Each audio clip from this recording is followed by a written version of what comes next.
Assalamu alaikum students. I hope you all are well, safe and healthy at home. I'm your English teacher Farzana Khan with very informative topic, basic punctuation rules. Previously you were taught about the use of modal verbs and the use of articles. And in today's class, you are going to learn about the punctuation rules, that how to punctuate sentences and how to punctuate paragraphs. I'm sure you must be thinking that punctuation is not worth learning. So, dear student, think again, because without punctuation, English is very difficult to comprehend. When we talk about punctuation, it is essential and is used to convey and clarify the meaning of written language. It is such simple marks. For instance, you can use full stop and comma. It also contains the complex ones such as semicolons and colons. So getting punctuation wrong can change the entire meaning of a sentence. So, to become an effective English writer and to make your written text comprehensible for your readers, it's very important to understand and to learn the basic rules of punctuation. So, pay close attention to the today's lecture and learn about the basic rules of punctuations. When we talk about the punctuations, it can be defined as the set of marks. In other way, you can say the set of symbols which are basically used to regulate texts and clarify their meanings, principally by separating or linking words, phrases, clauses, and sentences. Basically, punctuation marks are used to separate and to link the words, phrases, clauses, and sentences. Let me tell you some other points about the importance of punctuations. Basically, when we talk to other person face to face, at that time we give pauses while speaking to other person, and along with the words, our tone also make the meaning of our sentences very clear for our to our readers, to our listeners. But when it comes to the writing, because communication includes both oral and written communication. So when it comes to written communication, so when you are not in front of your reader, so it's very important to punctuate your text with full concentration and carefully to make your text clear for your readers. Alright, so when you are not in front of your reader and your text is in front of your reader, so it's very important that it must be properly punctuated to make the meaning clear for your readers. Let me show you here some examples. Here you can see the first sentence, that is. So it's basically, it seems that it is not a sentence. These are basically four words which are arranged in a sequence. Well, because it is not making any sense. So let's see another sentence, that is not. Here you can see again, it is again a group of words because it is not making a sense. It's not giving you a sense that what mean by this. Is that it is. Again, a group of words without sense. So we cannot say that these are sentences, but because when we define the sentences, a sentence is a group of words which gives a complete sense. So these basically are the group of words, but these are not giving the complete sense. So we cannot say that these are the sentences. Well, here the last example, you can see, let's eat grandma. Although it's making a sense, but an illogical and very dangerous sense, that the writer is going to eat the grandma. Well, let me show you some same sentences again. Here you can see the well punctuated sentences. So read the sentence number 1. That is. वजह है. Second, that is not. Well, the sentence is clear, the sense is clear. Is that it? It is. Right? So let's eat grandma. Here the writer is basically talking to grandma with excitement that basically he's going to eat something with his grandma.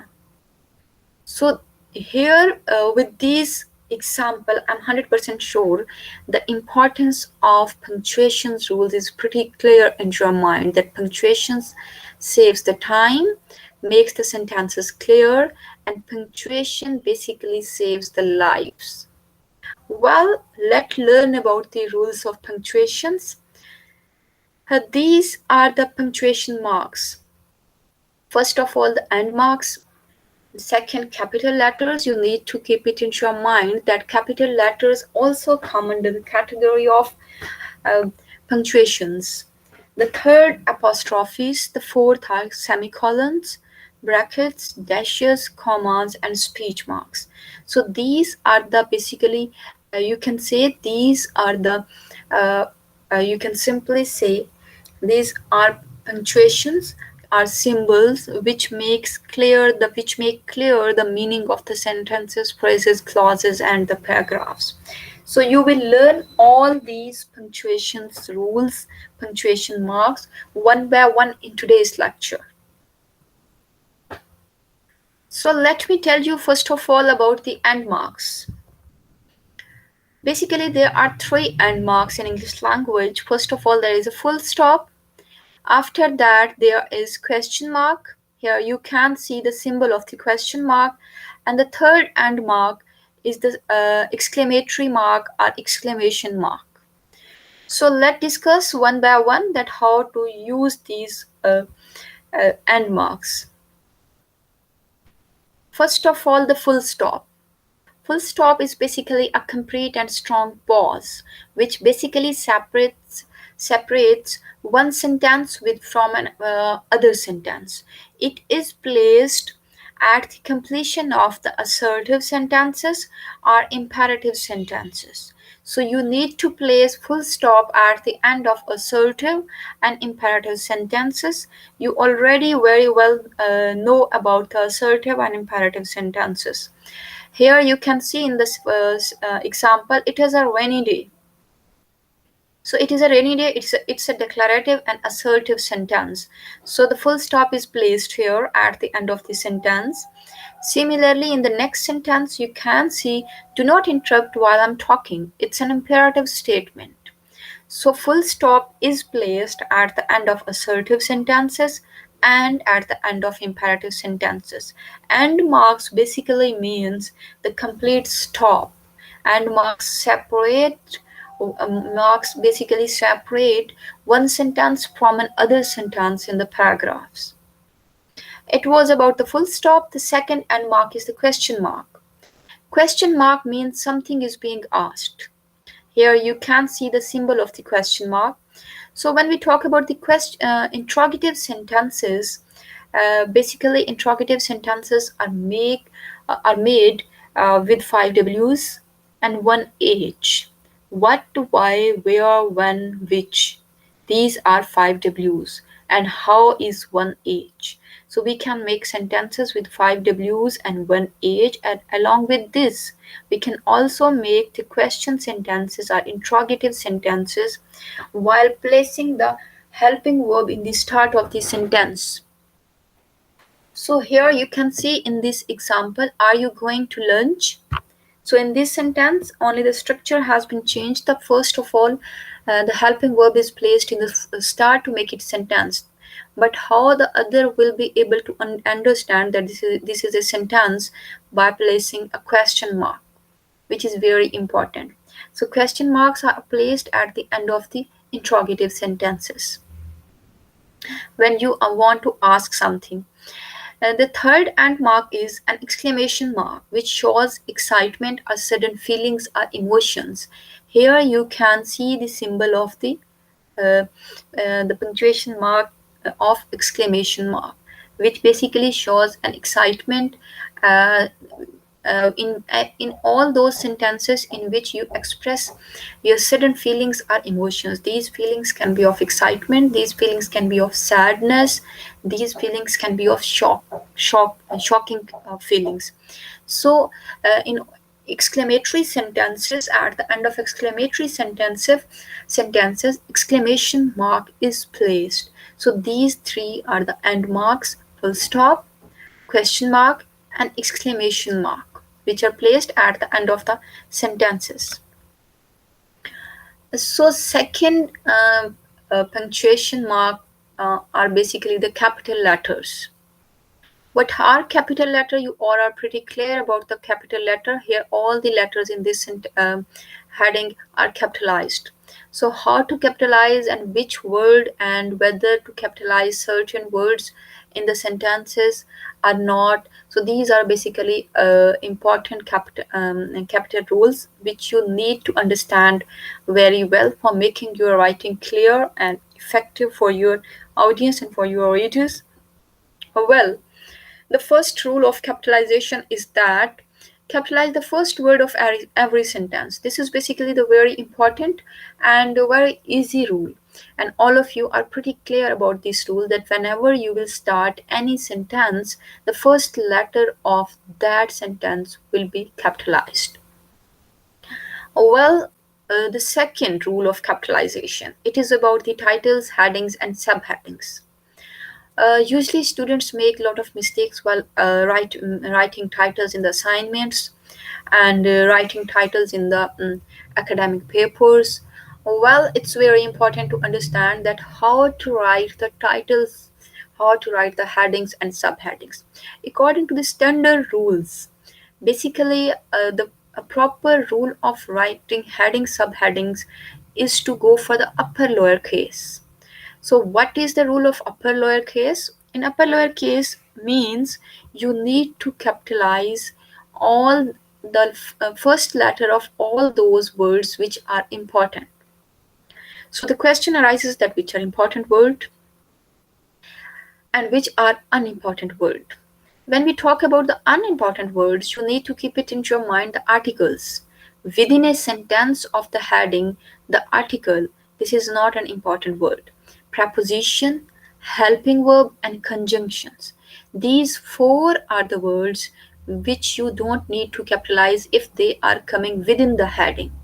But if your heading is going to start with the capital with the article, then definitely the first letter will be capitalized. If your heading is going to start with preposition, then definitely first letter will you need to capitalize. Similarly, you will capitalize the first letter of helping verb and conjunction if your heading's title or subheading is going to start with these words, right? Otherwise you won't capitalize the first letter of these words. Rest of the all parts of speech need to be capitalized when they are the part of the sentence, when they are the part of the title, heading, or subheading. Let me explain with an example. For instance, this is the heading of your essay, or this can be the topic, this can be the subheading, or it can be the title of an assignment. Right here, you can see Pakistan is rich in resources. If you're taking it heading, a title, or subheading, then you can see, first of all, there is Pakistan, which is a noun, right? An important word. So, first, at the same time, this is also the first word of the statement. That's why you need to capitalize the first letter P. When it comes to is, this is a helping verb, so no need to capitalize the first letter of helping verb. Let next move toward the rich, which is basically an adjective, and it can also be taken a noun. So that's why the first letter of R is rich, R is capitalized. And there is a preposition. So you don't need to capitalize the first letter of first letter of preposition in headings, letters, titles, and subheadings. Next, there is resources, which is a noun. That's where the first letter is capitalized. So when writing titles, headings, and subheadings, you will capitalize first letter of all those words which are important, and you won't capitalize the articles, helping verbs, preposition, and conjunctions. So it was the second rule of capitalization. Next, move towards the third rule of the capitalization. Third rule is that capitalize the names of specific person, places, and geographical locations. It means you need to capitalize the proper nouns. You need to capitalize the names of everyone when you are writing within the sentence. Here you can see Wakas, W is capitalized. You need to capitalize the names of places, Middle East. You need to capitalize the names of geographical location, Old West. You need to capitalize the names of the countries, which is also the you can say the name of the place, Australia. A is capitalized. So in this sentence, my brother Wukas, who used to live in Middle East and write books about the Old West, now lives in Australia. In this sentence, all the name of the geographical locations, the name of the places, and the name of the person have been capitalized. First letters have been capitalized. Well, it is the second rule of capitalization. Now move towards the other rule of capitalization. Okay, the next is also related to the rule number 3. When you are going to capitalize the names of persons, geographical locations, and the names of places, you need to keep it in your mind that you won't capitalize directions, the names of directions, the names of colors, and the names of seasons when they are coming or they are occurring within the sentences, so don't capitalize them.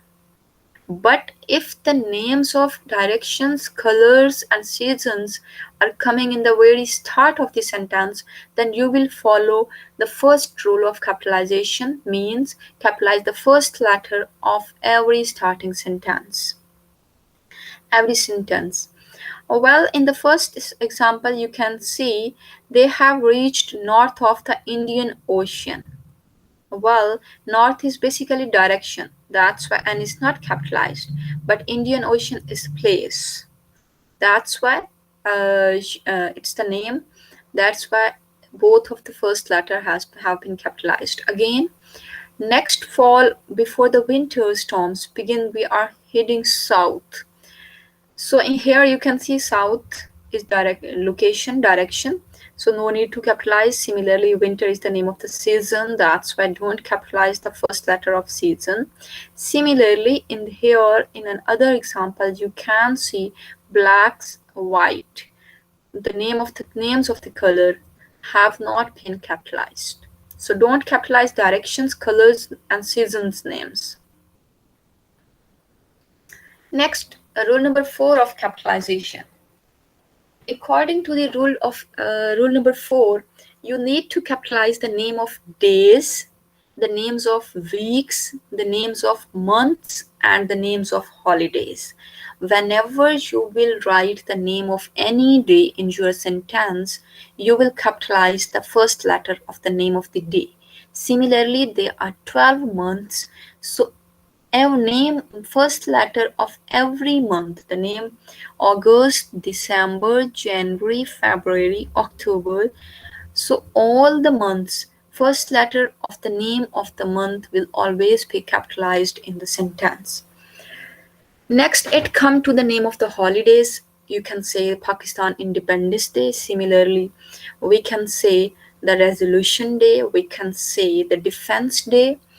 Similarly, there are also certain other days which are the basically the national, or you can say the world recognized holidays. So the name of the holidays will first letter of the names of the holidays you need to capitalize everywhere in the sentence, in the start of the sentence. In this example here you can see Pakistan Independence Day, which is always on 14th of August, falls on Tuesday this year. Well, here you can see the name of the month, first letter is capitalized. Again, the name of the day, first letter is capitalized within the sentence. The name of the holiday, first letter is again capitalized.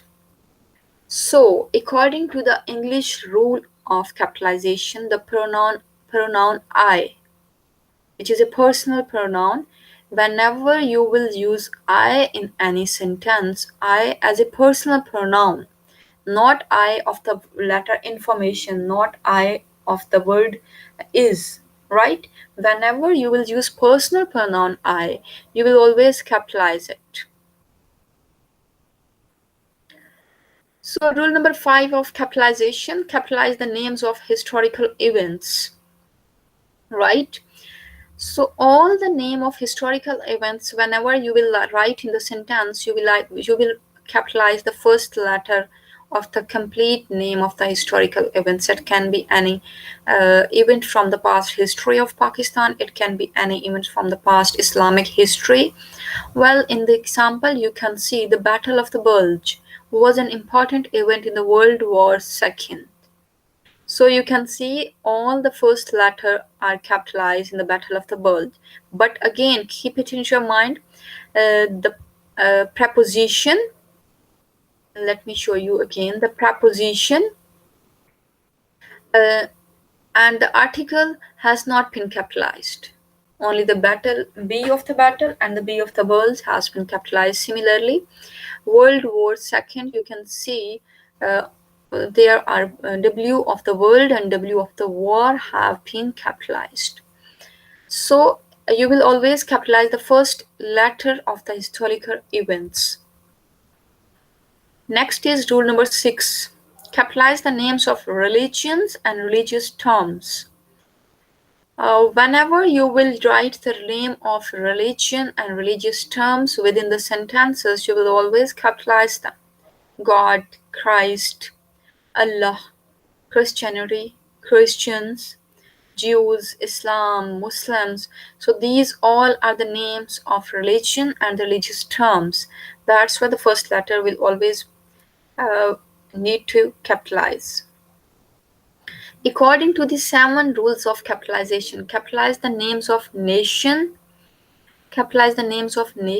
nationalities, and languages.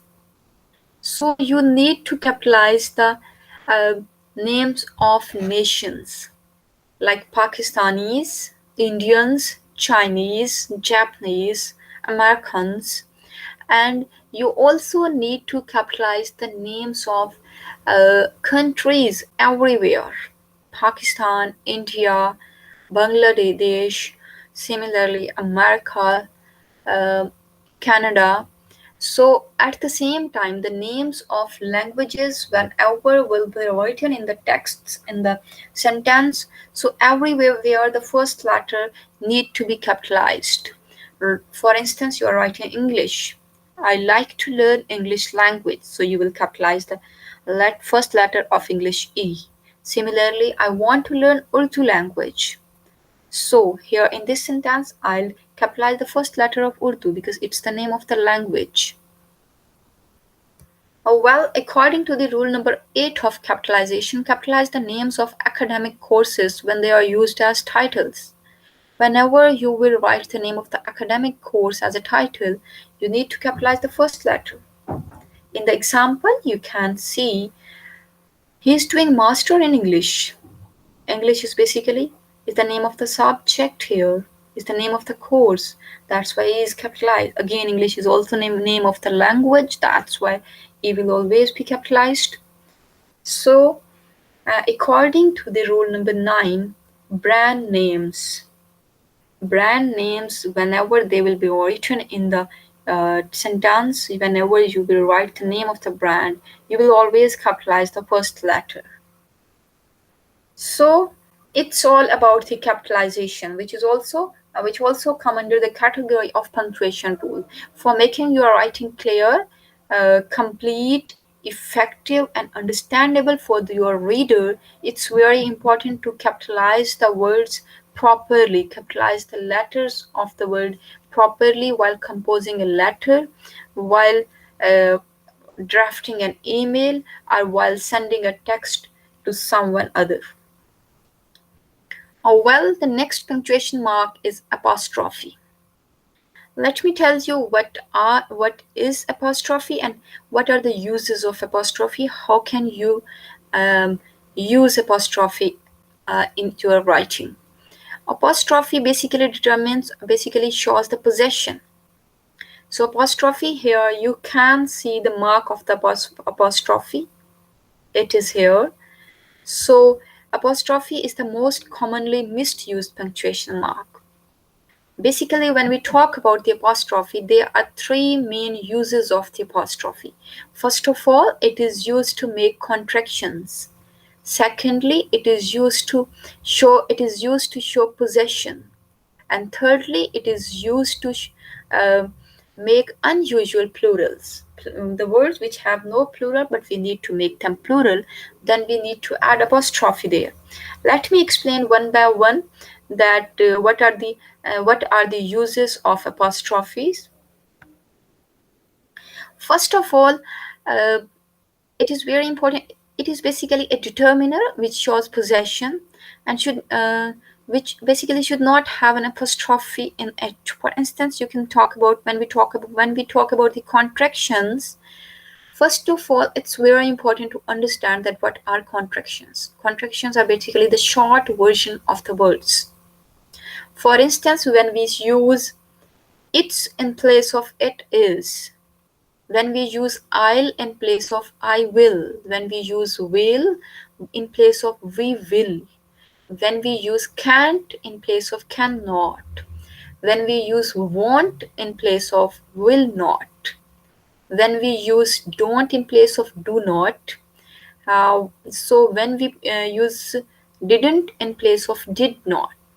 So the short version it's can't, won't, I'll, didn't, couldn't. These are basically contractions. So contractions are used while speaking, and indirect writing contractions are also written. So while making contractions, we need to add apostrophe.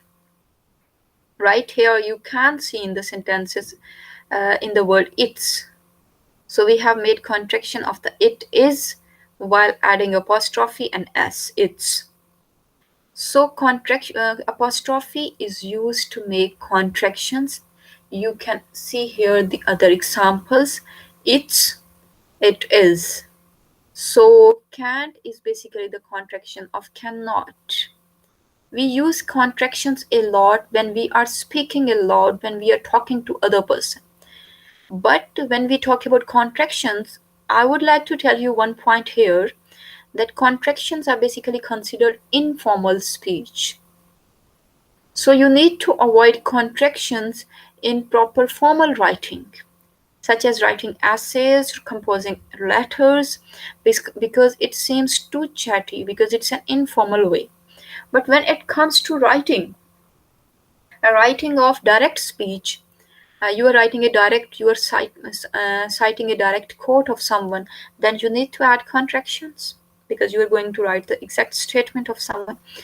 Okay, when it comes to the spoken speech, when it comes to the oral speech, so contractions are encouraged while speaking because it contractions basically reveals your fluency in the speech. So whether you are in informal setting or in proper formal setting, you need to use contraction in your speech. Well, the first use of the apostrophe it is used in contractions. Let's talk about the second use of contraction, apostrophe. Apostrophe is used to show possession. How it is used to show possessions? You can see that in the sentence, apostrophes are also used to show possession. Who are, what owns something. Adding a apostrophe and an s after a person, place, or thing basically shows that he, she, it are the owner of other noun in the sentence. Here you can see, this is Ali's book. So there is an apostrophe and there is an s, and again a noun in the sentence book. So it means the book belongs to the Ali. So to show possession, we add apostrophe and then s. Let me explain another rule related to the possession. Basically, when we need to show possession with the nouns which ends with s or which are plural, then we don't need to add an other s after the apostrophe. Let me explain with examples. Devices are selected from the newspaper's editorials. Here you can see newspapers is a plural. It already contains s. That's why here you can see there is only apostrophe, there is no other addition of s. So only apostrophe, and then there is an other noun which is belonging to the newspapers. In other sentence you can see weeks. You only have 2 weeks holiday. So weeks is a plural, it already contains s, so we have here placed only apostrophe which is showing possession of the weeks with the holiday. Again in the third sentence you can see those plants leaves are brown. Right, plants, basically you can see plants is uh, a plural which contains s, so there is no need to add an other s after apostrophe. So there is leaves are brown, those plants leaves are brown, so we have here only here added apostrophe. So apostrophe is used to show possession of the noun or pronoun with an other noun or pronoun. Other use of apostrophe is that it is used in unusual plural, such as numbers and letters which would be unreadable otherwise. For instance, here you can see in the example, your mobile phone number is easy to remember because there are three O's in it. Because there are three O's in it. So you can see O. So we need to make the plural of O. How will you make the plural of O? You will make the plural of O while adding an apostrophe and then an S, which is pronounced as O's. In second example, you can see bees, two bees. So here the plural of bee has been made while adding an apostrophe and then an S. In third example, you can see 7 C's of communication. So unusual plural of C has been made by adding apostrophe and an S. In fourth example, you can see as. As mean you can see is. A and then apostrophe and S. It means the plural of S. Usually we can see I have all A's in my transcript. You can also say I have all B's in the transcript, right? So the third use of apostrophe is to make unusual plurals. The next punctuation mark is colons. Let me show you what are colons. You can see the 2 dot. This is basically the symbol or mark of colons. When we talk about the uses of the colon, basically it's a complete pause, but not the complete pause like the end mark. It doesn't mean the sentence is going to end here, but it is a more strong and complete pause than a semicolon.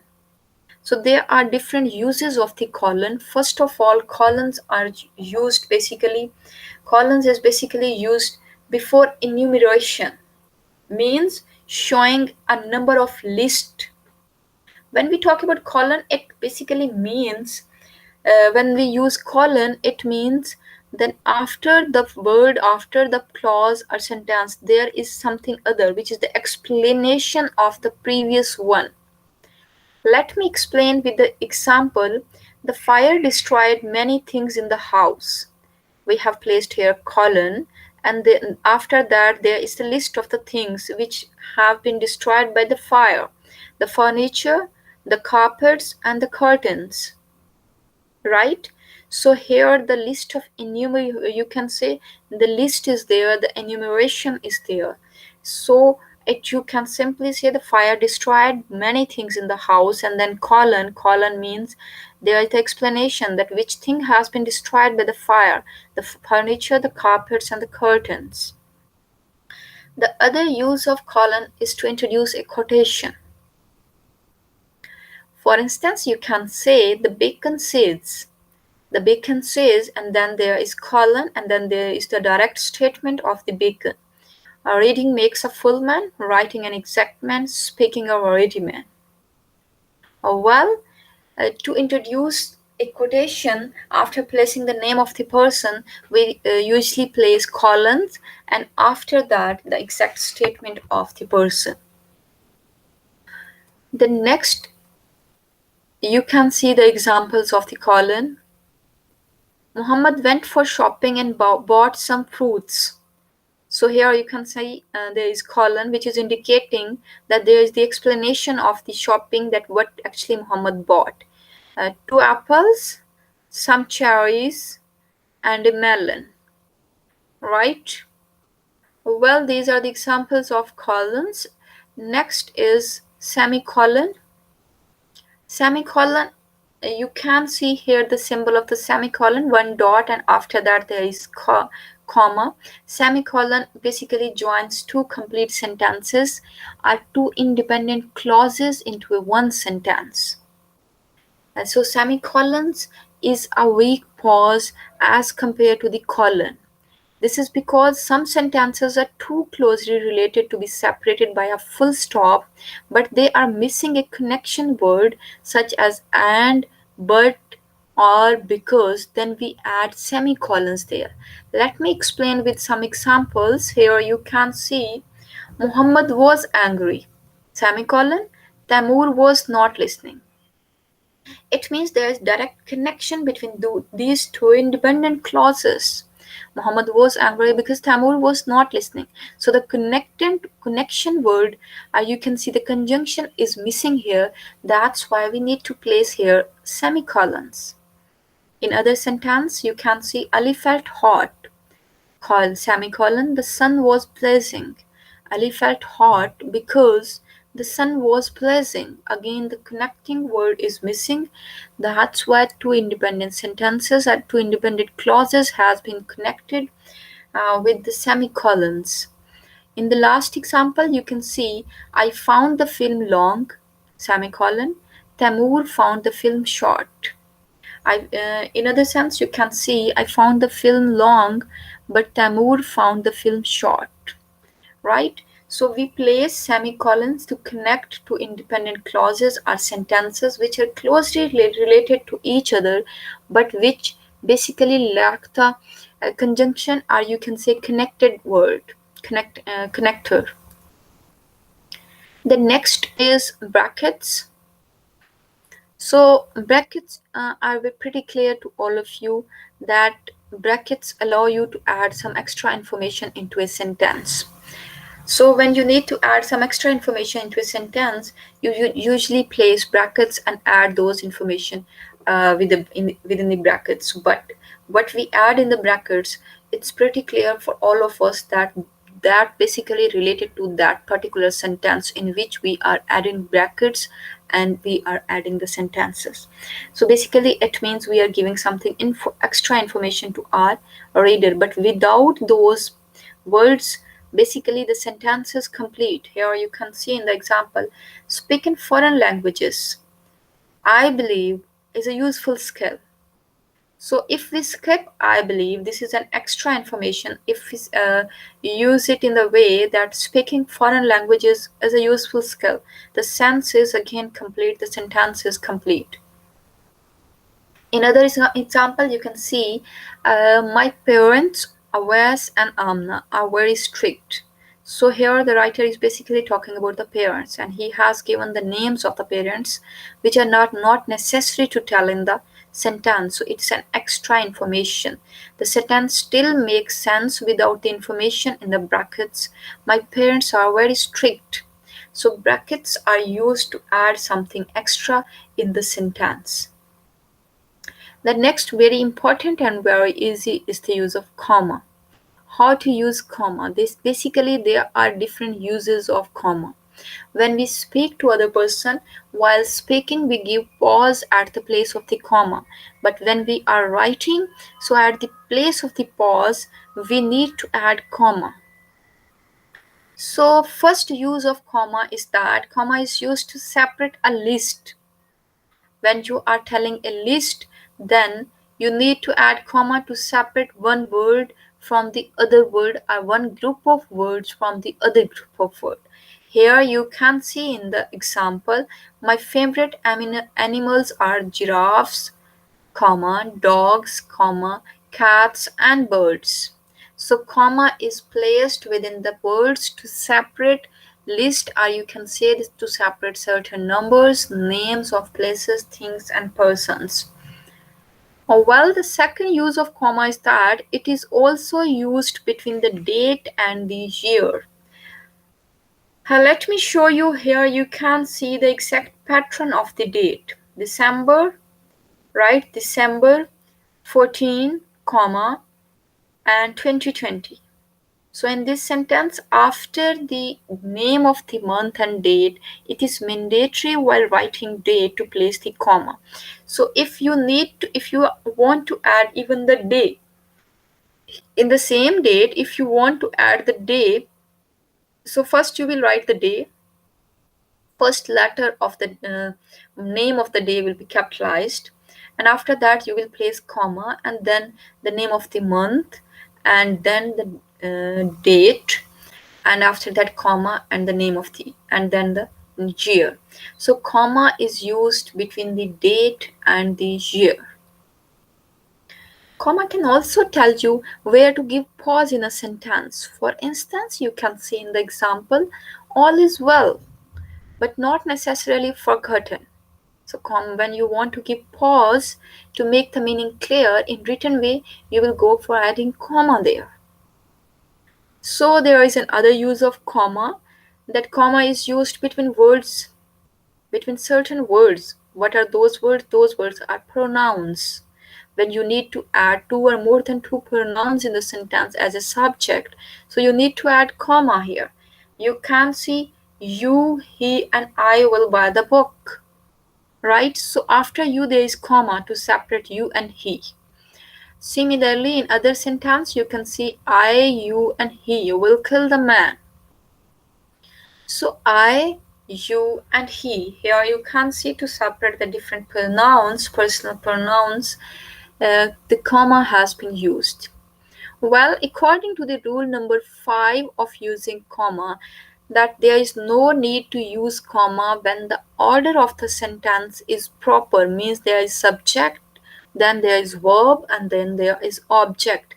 At that time, there is no need to add comma after subject or after verb before the object. Here you can see the example Maha and Minahil. Maha and Minahil bought books from the market near their house in the colony. So Maha and Minahil is the subject here. Bought is basically the verb here. And books is the object. And from the market near their house in the colony is basically the proper order in which the other noun has been introduced in the sentence while adding a proposition to make the object very clear for the readers. But when it comes to the broken order, comma is used when the order is broken. So you can break the order of the same sentence. Here you can see near their house in the colony, comma, Maha and Minahil bought books.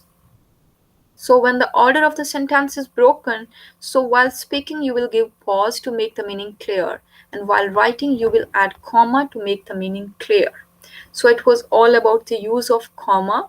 Let's talk about the speech marks. Speech marks basically can also be called the quotation marks. Speech marks can also be called quotation marks. These can also be called the inverted commas. So there are basically the two uses of the quotation marks. First of all, the quotation marks are used to add the direct speech in the sentence. As previously you have been seen in the example in which I told you about the use of uh, uh, colons, here you can see in the use of colons that the direct speech of the Bacon. Bacon says, reading makes a full man, writing an exact man, speaking a ready man. Well, here the direct speech of Bacon has been added here. It means the quote of Bacon has been added here. That's why you need to place the quotation marks here. Two inverted commas in the start of the sentence and at the end of the sentence. It is the first use of the quotation marks. So let me tell you the other use of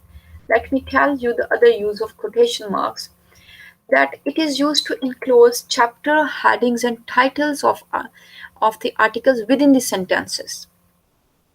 Usually what students do, they write the title and add the then they add the quotation marks. So this is basically a major blunder. Title headings or subheadings, when they are given in the in writing in written text, so don't need to add quotation marks.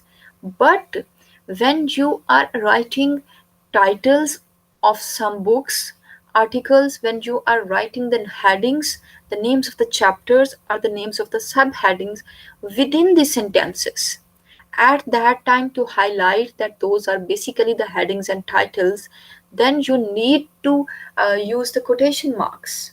Here you can see in the example Dr. Safdar Mahmood, Pakistan ideology. Pakistan ideology is basically uh, is the name of the article of Dr. Safdar Mahmood, right? Was recently reproduced in the journal. So Dr. Safdar Mahmood article, Pakistan ideology, was recently reproduced in the journal. So it means when you will add the name of the heading, the title, the name of the book, the name of the poem, the name of the chapter within the sentence, at that time you will use punctuation mark, you will use the inverted commas or quotation marks while highlighting the name of the book, poem, or chapter or name of the heading within the sentence. But when you are giving the title, a heading, a topic of paragraph, essay, chapter in the start, and after that you are writing up, then don't need to add quotation marks in the heading of assignments, in the heading of your questions. I hope these all the rules of punctuations are pretty clear to all of you now. Well, let me show you an assignment. In today's class, dear students, you have learned about the rules of punctuations, which are pretty clear to all of you. You learned how to capitalize the words and different particular letters in the sentences. You learned all about the use of punctuations to make your written text effective, understandable for your readers. So now there is an assignment for all of you. I'm going to upload these on the Google Classroom. You can read this assignment, and after thoroughly understanding and watching this lecture, you can solve this assignment. This is basically a paragraph. What you need to do, you need to keep in mind all the punctuations rules and all the capitalization rule, and after that try to understand this passage and capitalize and punctuate this passage properly to make it understandable. There are certain words which are not capitalized, which you need to capitalize. There are certain sentences, all the sentences are not punctuated. So you need to punctuate and capitalize this passage. So this is your assignment of this week. Go for solving this assignment and submit it to me by the end of this week. Well, we will also discuss all about it in the interactive session. So, dear students, in the next class, you will learn about the essay writing, because you have gained a lot of competency on the use of articles, use of modal verbs, use of punctuations and capitalizations. Now it's the time to move towards the actual composition, actual writing text. So you will learn about the essay in the next lecture. In case of any query, you can discuss in the WhatsApp group, and you can also post your question on Google Classroom. Well, take care, stay at home, stay safe. We'll see you in the next interactive session. Take care. Allah Hafiz.